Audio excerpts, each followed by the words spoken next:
सास नंबरी, बहू 10 नंबरी। पूरे घर में मालती देवी का हुक्म चलता था। अपनी बड़ी बहू को वो टीवी के रिमोट की तरह कंट्रोल करती थी। चलो, देर हो रही है। 12 बजे से पहले लड़की वालों के यहाँ पहुंचना है। हाँ हाँ, चलती हूँ। मैं तो भगवान से बस ये दुआ कर रही हूँ कि जिस तरह मेरी बड़ी बहू मेरी मुट्ठी में है, उसी तरह मेरी छोटी बहू भी मेरे इशारे पे नाचे। अरे भगवान, भला इस घर में किसकी हिम्मत है जो तुम्हारे खिलाफ जाने की हिमाकत करे। इस तरह मालती देवी अपने छोटे बेटे की भी शादी कर देती हैं। मालती की छोटी बहू फैशन डिजाइनर का कोर्स करके आई थी। उसका सपना था कि शादी के बाद वो अपना खुद का बुटीक खोले। एक दिन, क्या बात है छोटी, तू तो एक से बढ़कर एक डिजाइन बना लेती है। इसमें कौन सी बड़ी बात है दीदी? आप चाहे तो मैं आपको भी सिखा सकती हूँ। हाँ, फिर हम दोनों मिलकर एक बुटीक खोल लेंगे। लेकिन दीदी, उसके लिए तो बहुत पैसे लगेंगे। हाँ तो क्या हुआ, पैसे माँ जी से ले लेंगे। हाँ हाँ, मेरे पास तो पैसों का पेड़ है ना, तोड़ के तुम दोनों को दे दूंगी। मेरी एक बात अच्छी तरह समझ लो, मैं तुम दोनों को एक ढेला भी नहीं देने वाली। बड़ी आई बुटीक खोलने वाली। ये आप क्या कह रही हैं माँ जी? आप हमारी मदद नहीं करेंगी तो कौन करेगा? अरे अगर बुटीक खोलने का इतना ही शौक है तो अपने माँ बाप से पैसे क्यों नहीं मांग लेती? मेरे पैसों पर क्यों आंख गड़ाए बैठी हो तुम दोनों? इस तरह अपने इरादे स्पष्ट करके मालती देवी वहां से चली जाती है। अरे ये क्या दीदी, माँ जी तो साफ मुकर गई। अब हम क्या करेंगे?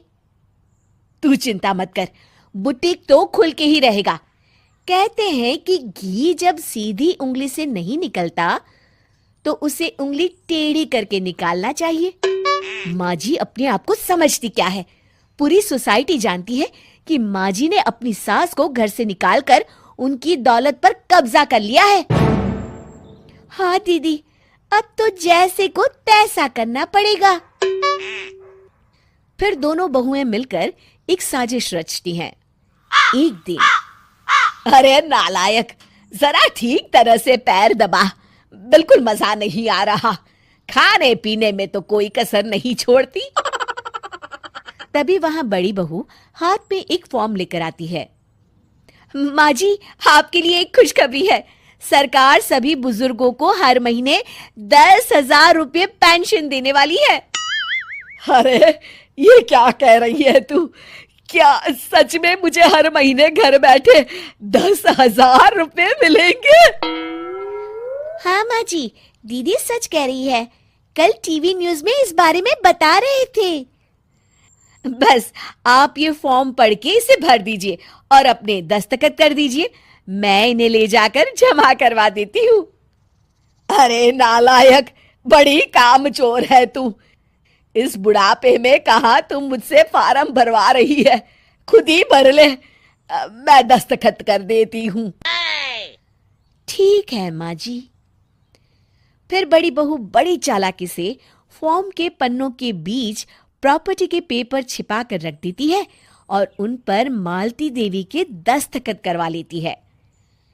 कुछ दिनों के बाद मालती देवी अपने पति के साथ 2 दिनों के लिए अपने एक रिश्तेदार के यहाँ जाती है। दूसरी तरफ दोनों बहुएं पूरे घर पर अपना कब्जा कर लेती हैं। मालती देवी जब अपने रिश्तेदार के यहाँ से लौटती हैं, तब अपने कमरे में ताला लगा देख आग बबूला हो जाती है। अरे नालायको, मेरे कमरे में इतना बड़ा ताला किसने लगाया है? माँ जी, ये कमरा तो मैंने अपने बेटे रोहन को दे दिया है और आज से आप बाहर कोने में जो छोटा कमरा बना है ना, वहां रहेंगी। अच्छा, मैं उस सड़ेले कमरे में रहूंगी है? तेरी ये कहने की हिम्मत भी कैसे हुई?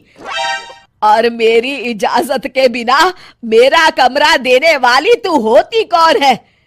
लगता है तू भूल गई, इस घर की मालकिन मैं हूं। तभी वहां छोटी बहू आती है। अरे माँ जी, आप इस घर की मालकिन नहीं है। अब इस घर की नई मालकिन हम दोनों बहुएं हैं।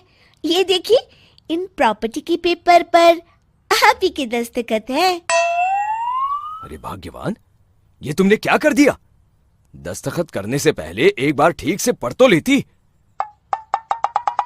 अरे लेकिन मेरी बहुएं मेरे साथ ऐसा कैसे कर सकती है? अरे तो इसमें कौन सी अचरज की बात है? तुमने भी तो अपनी सास को घर से बाहर निकाल दिया था।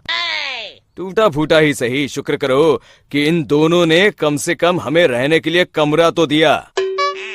तुमने तो अपनी सास को वो भी नहीं दिया था। आज समझ में आया, जैसी करनी वैसी भरनी। चलो, अपना सामान उठाओ और चलते हैं।